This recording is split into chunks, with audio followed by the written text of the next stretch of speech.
Aquavelva, take 7. Hey there, gents. Finch Tundgren here with Aquavelva. Finch, turn around. Hey there, gents. Finch Tundgren here with Aquavelva. Tastes refreshing, goes down smooth. No, Finch, it's aftershave. You put on your face, stupid. Aquavelva. It's aftershave. Put it on your face, stupid. The tagline is when a man wants to smell like a man. Aquavelva. Now available in brand new man scents. Finch. Aquavelva. Smell like a man, man. Oh, the hell with it. That'll work. Finch has wrapped, everybody. Y'all real pros. It's a pleasure. It's nice work. Hey there, goofy guys. Finch Tundgren here. I know you got your disco beats and your ColecoVision. Why don't you try this for a change? Cut, Finch. It's the 80s. Aquavelva. Covers up the smell of horse sweat and sin. Cut. No, it doesn't.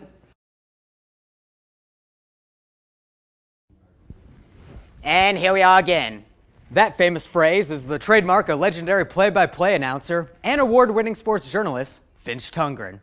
Over the past 3 decades, Finch has experienced it all. He was the voice of a nation, calling some of the greatest games in all of sports. And now, over the next 17 hours,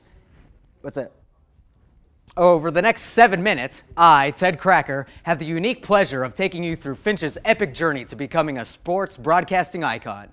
Right here on True Sports Stories. Storied Sports Heroes. Stories. True Sports Stories. Storied Sports Heroes. Stories. So I called a friend in the FBI and found Mr. Tundgren's unlisted address. This apartment complex in Indianapolis, Indiana. Finch.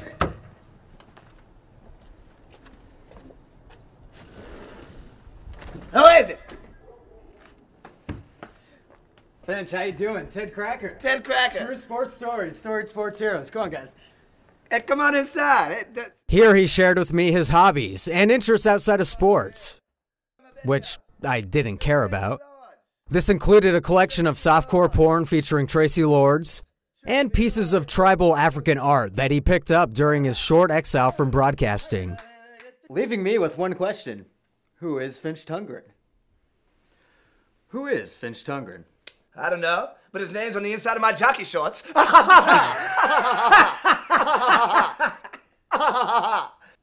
Seriously, though. I guess I'm just like everybody else. I was born in New Delhi, India.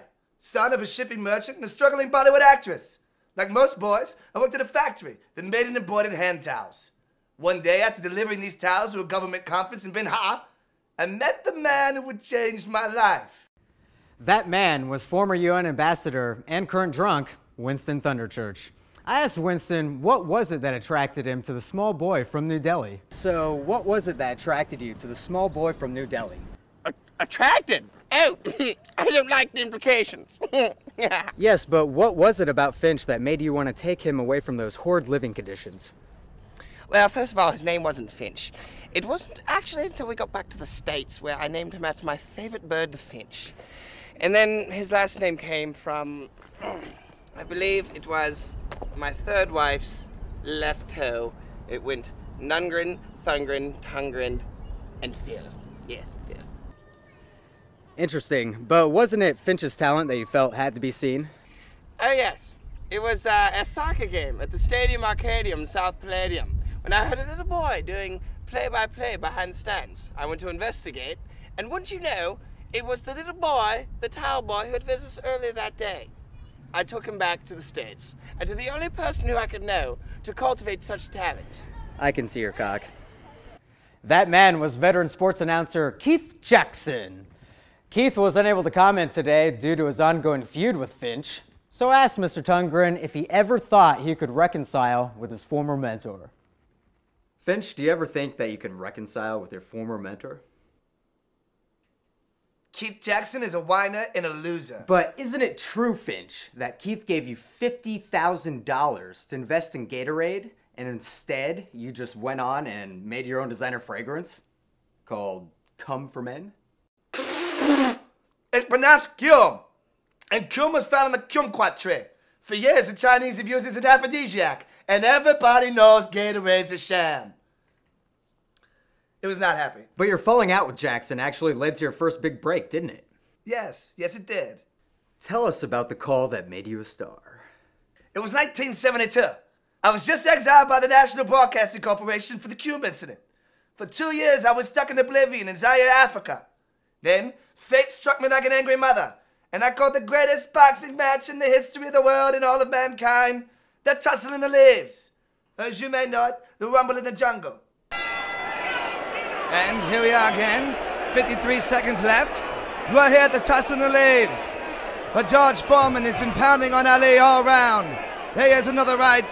Oh, now he goes after the body, banging on it like a baby rattle. Oh my goodness, how much more can Ali take? There he is, leaning against the ropes. Leaning, he's pulling him over. Oh, there's referee Zach Clayton, once again separating the two boxers, who've been going at it like gladiators. There they are. Oh, a left by Foreman, and a right that hits the shoulder. Zach, get out of the way, Zach, let these two fight. Oh, it's a good one. Oh, that's a right. A slick right by Muhammad Ali, hits him again. Now he's got him in trouble. Left, right. He's stumbling. Oh, he goes down like my uncle in a family reunion. He can't keep his balance, baby. 5, 4, 3, and the bell can't save him. Foreman is over. It's finished. You've witnessed the impossible. Oh, my goodness.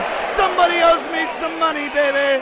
The rapscallion from the Bronx, the minister of the massacre, the presence from heaven, your sister's ex-boyfriend, Muhammad Ali.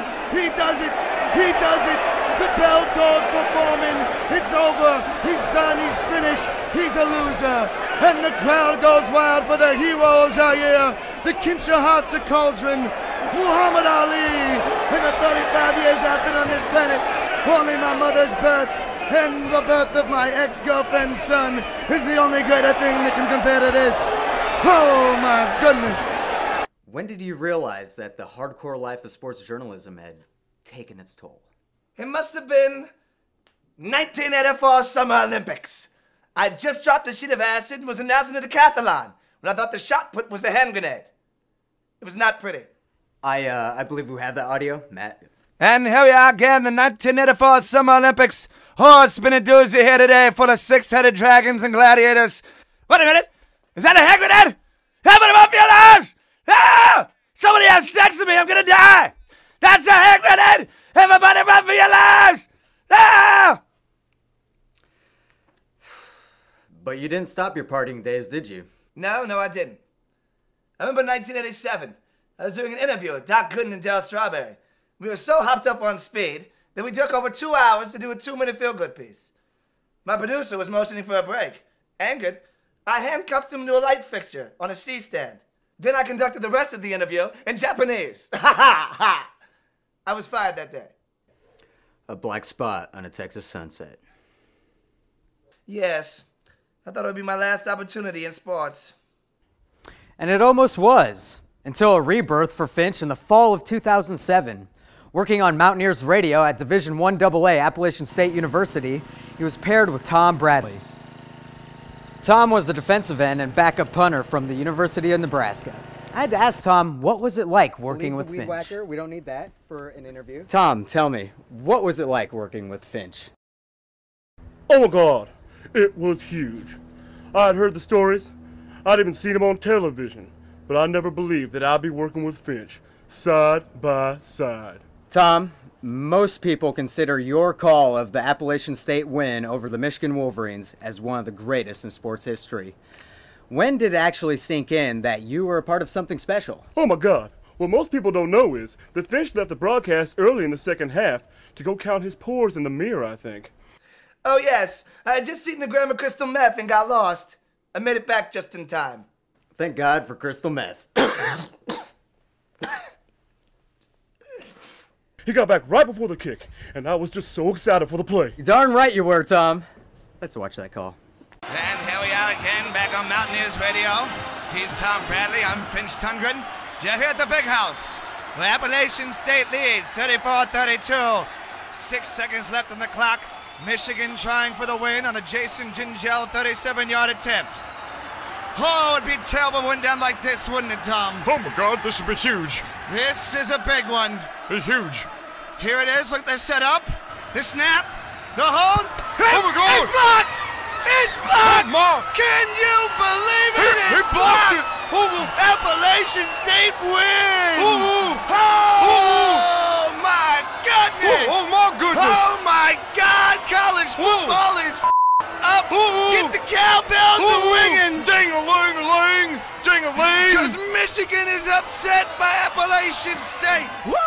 After that game, both of you were asked to join the NFL radio network and had the distinct honor of announcing what many perceive as the greatest Super Bowl of all time. And here we are again on Giants Radio. He's Tom Bradley, I'm Finch Tundgren, and we're in Glendale, Arizona. Oh, we're looking at a good one here, aren't we, Tom? Oh God, this is John Oh game. my goodness, the Patriots going for perfection. 13-0. And the greatest of all games in the history of the whole world and mankind, the Super Bowl 42. You said it there, Finch. Manning in the gun, waiting to snap. Come on, There he Peyton. is, trots back. Oh, he's got pressure. Oh. He's got pressure. Oh, he's gonna be he goes sacked. down. No, no, he got out of it. Oh, God. Ball downfield like a javelin. Did he catch it? Did he? I think he did. What? He caught it. He caught it. Oh, man. Oh, he pinned it against his helmet. David Tyree saves the day. Oh, my God. Jumping Jack Beanstalks, baby. I just ejaculated. Put the turkey on the stove and let the cat out for church. Oh, amen. Woo. Oh, hallelujah. Woo. Hallelujah. Hallelujah. Woo. Oh, my God. Woo. David Tyree. Tyree. Big boy catch, baby. Oh, he's big from the waist down, Finch. Like Plexico. I can't believe it. Look at that. At the apex of his jump, a brilliant performance. A brilliant. Look at the concentration. That's concentration. It's amazing. Rodney Harrison, non-steroid user. And douchebag. I have to ask, Finch, after all the accolades, the history, the women, and by God, the drugs, what will Finch Tundgren do now? Oh, I don't know. I guess I'll do what every man dreams of. Live in a small studio apartment. Alone? Yes, Cracker, thanks for prying. Alone. With cable television. Cuban cigar. And a Scotch neat. Maybe I'll watch the neighbors have angry sex in the apartment across the way. I'll pick up the dog shit that graces my front lawn. I guess I'll just wait for the day to come again when I can lend my voice to the sport I love. Football. And baseball. And boxing. But not hockey. Definitely not hockey. I fucking hate hockey. A bird in the hand is worth two in the bushel. Auf Wiedersehen. True sports story, shorts with heroes. Sorry.